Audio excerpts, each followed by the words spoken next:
order of words usage and abusagesல ஒரு உதாரணம். Mr. Venkatesh neither liked the story of the film nor its music அப்படின்னு சொல்றது சரியா? Mr. Venkatesh neither liked the story of the film nor its music. In the order of presentation வந்து wrong, தவறு. இதுக்கு சரியானது என்ன? Mr. Venkatesh liked neither the story of the film nor its music அப்படின்னு சொன்னால் அது சரியான ஒரு எக்ஸ்பிரஷன். விடிய விடிய மழை பெஞ்சது, விடிய விடிய இடிச்சது அப்படின்றத சொல்ல வருவோம். அதை எப்படி சொல்லுவோம்? Throughout the night there was lightning and thunder அப்படின்னு சொல்லுவோம். அது சரியா? அதுவும் தவறு. சரியான ஆர்டர் ஆஃப் எக்ஸ்பிரஷன் என்ன? Throughout the night there was thunder and lightning அப்படின்னு சொன்னால் தான் அது சரியான order of expression. Any offense against anyone has to be settled with the word sorry. யாரை நம்ம எப்படி அஃபெண்ட் பண்ணியிருந்தாலும் சாரி கேட்டு சரியாகணும்னா சாரி சொல்லணும், நார்மலாக ஆகணும்னா. இப்போ அதை பற்றி பேசிகிட்டு இருக்கல ஒரு சென்டென்ஸ் நம்ம சொல்லுவோம். Never I have offended any of my friends அப்படின்னு சொல்லுவோம். Never I have offended my father அப்படின்னு சொல்லுவோம். இது சரியா? இது தவறு. Never have I offended my father. நெவர் have I offended my friend or my friends இப்படி சொன்னால் தான் அது சரி. அதே போல் நிறையா words hardly have I offended my father இப்படி தான் சொல்லணும். ஸ்கேர்ஸ்லி இது ஒரு நல்ல வார்த்தை. Scarcely I have offended my brother அப்படின்றது தவறு. Scarcely have I offended my brother அப்படின்னு சொல்கிறது தான் சரி. ஸ்கேர்ஸ்லி ஐ ஹேவ் சொல்லக்கூடாது, ஹார்ட்லி ஐ ஹேவ் சொல்லக்கூடாது. அதே போல் எல்லாம் நிறையா வார்த்தைகள் இது மாதிரி சொல்லக்கூடிய வார்த்தைகள் எல்லாம் ராங் ஆர்டர் ஆஃப் யூசேஜஸை விட்டு சரியான ஆர்டர் ஆஃப் யூசேஜஸ் நம்ம பயன்படுத்தணும். Never have I offended my father, hardly have I offended my father, scarcely have I offended my father. அது மாதிரி சரியாக நம்ம பயன்படுத்துவோம். Scarcely I had been to Delhi அப்படின்னு சொல்லுவோம். அது சரியா? Scarcely I had been to Delhi அது தவறு. அதுக்கு பதிலாக எப்படி சொல்கிறது? Scarcely had I been to Delhi. அதே போல் rarely I had been to Delhiன்னு சொல்லுவாங்க. அதுவும் தவறு. Rarely had I been to Delhi அப்படின்னு சொன்னால் அது சரி. The value of this building or the value of this bike, the value of any property அதை பற்றி நம்ம பேசுவோம். ஒரு பொருளோட மதிப்பு, பண மதிப்பு எவ்வளவு அதிகமாக 5 வருஷத்தில் 10 வருஷத்தில் கூடியிருக்கு அப்படின்றத பற்றி பேசுவோம். அப்படி சொல்லும்போது உதாரணமாக ஒரு பில்டிங், ஒரு வீட்டை பற்றி பேசுவோம். The value of this house building, the value of this house has increased by 3 folds அப்படிம்பாங்க.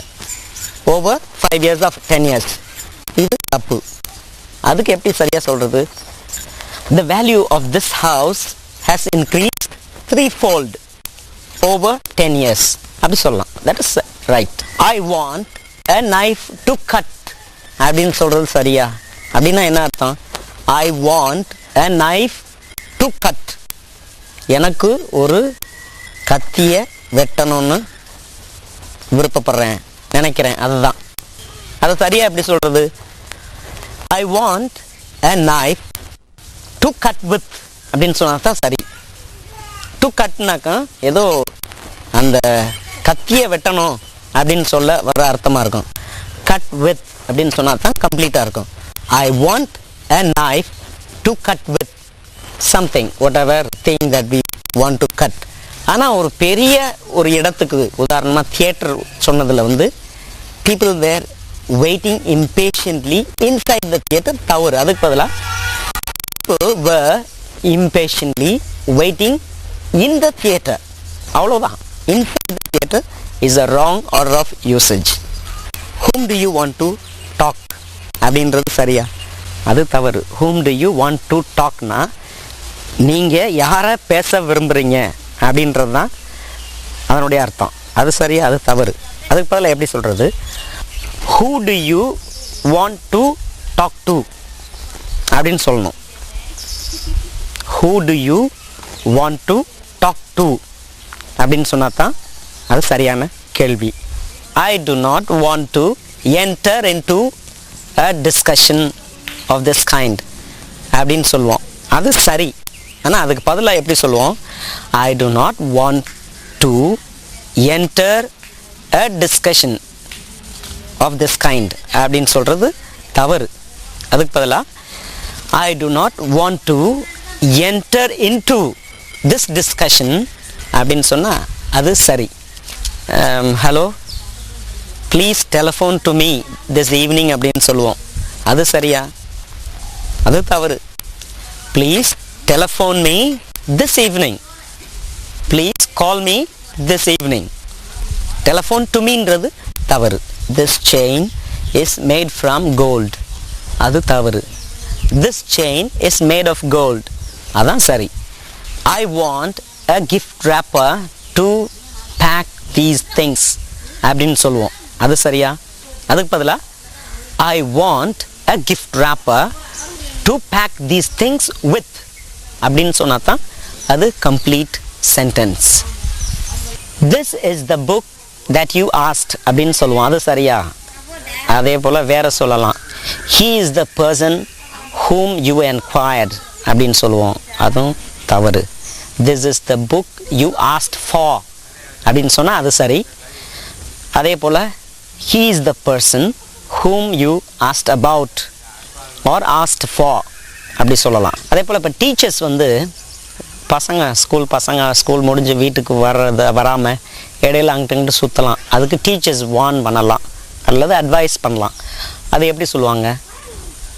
Students please don't go anywhere else, go to your home அப்படின்னு சொல்லுவாங்க. அது சரியா? அது தவறு. Students please don't go anywhere else, go home, அவ்வளோதான். Go to your home வர்றது தவறு. Alcoholism is terrible these days because a number of young widows are emerging due to alcoholics. At a tender age of 20-25, youngsters, young adults meet with death, getting killed of this alcoholism. So அது சம்பந்தமாக குடியை பற்றி பேசும்போது, குடியில் ஒருத்தர் இறந்துருக்காரு, அவரை பற்றி பேசும்போது நம்ம காமெண்ட் பண்ணுவோம். Mister Ramesh died of excessive drinking அப்படின்னு சொல்லுவோம். அது சரியா? அது தவறு. Mister Ramesh died from excessive drinking அப்படின்னு சொல்கிறது சரி. ஆனால் வியாதிகள்லேயே ரெண்டு வியாதிகள் இருக்குது. சும்மா சாதாரண எயில்மெண்ட்ஸ்ன்னு சொல்லுவாங்க. காய்ச்சல், தலைவலி, அதெல்லாம் டெம்பரரி எயில்மெண்ட்ஸ். ஆனால் க்ரானிக் டிசீசஸ்ன்னு இருக்குது. அதை பற்றி பேசும்போது எப்படி சொல்லுவோம்? க்ரானிக் டிசீசஸ் என்ன? க்ரானிக்னா தொடராக உள்ளது. Chronic diarrhoea. Mister X died of cancer அப்படின்னு சொல்கிறது சரி. Mister Y died of AIDS அப்படின்னு சொல்லலாம்.